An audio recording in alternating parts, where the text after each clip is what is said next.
Debout, pieds nus, devant le buisson ardent, Moïse reçut une mission plus grande que tout ce qu'un homme pouvait imaginer. Affronter Pharaon, le souverain le plus puissant de son époque, et exiger la liberté du peuple d'Israël réduit en esclavage. Mais si la voix de Dieu résonnait avec majesté et sainteté, le cœur de Moïse, lui, tremblait d'hésitation. Il ne doutait pas de la puissance divine, mais doutait de lui-même. Moïse exprima sa première objection.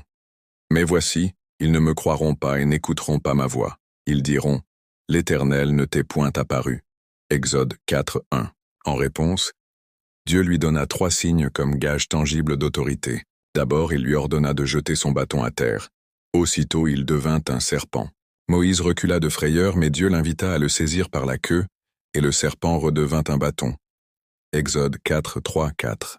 Ensuite, il demanda à Moïse de mettre sa main dans son manteau. Lorsqu'il la retira, elle était lépreuse, blanche comme la neige. Mais à nouveau, en obéissant, elle fut guérie et redevenue saine. Exode 4:6-7. Enfin, Dieu annonça que s'il ne croyait toujours pas, Moïse devait puiser de l'eau du Nil et la répandre sur la terre sèche. Elle deviendrait du sang.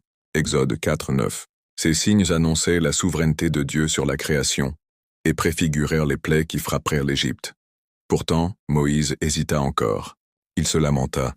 « Je ne suis pas un homme qui ait la parole facile, car je suis lent de bouche et lent de langue. » Exode 4:10. Mais l'Éternel répondit avec autorité.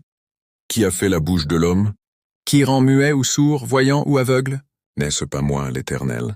Maintenant va, je serai avec ta bouche et je t'enseignerai ce que tu devras dire. » Exode 4:11-12. Moïse, malgré cela, supplia que Dieu envoie quelqu'un d'autre. La colère de Dieu s'enflamma, mais il lui accorda son frère Aaron comme porte-parole. Moïse accomplirait les signes, mais c'est la voix d'Aaron qui transmettrait les paroles à Israël et à Pharaon.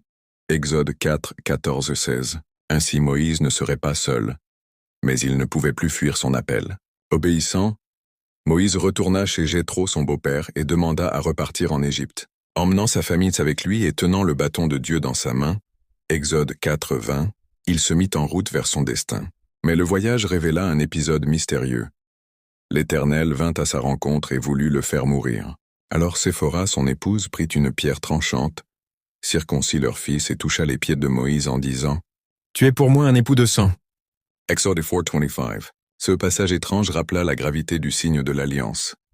Avant de devenir l'intermédiaire du peuple, Moïse devait lui-même être soumis aux exigences de l'alliance. Pendant ce temps, Dieu parla à Aaron et l'envoya à la rencontre de Moïse. Les 2 frères se retrouvèrent sur la montagne de Dieu, s'embrassèrent, et Moïse lui raconta toutes les paroles et tous les signes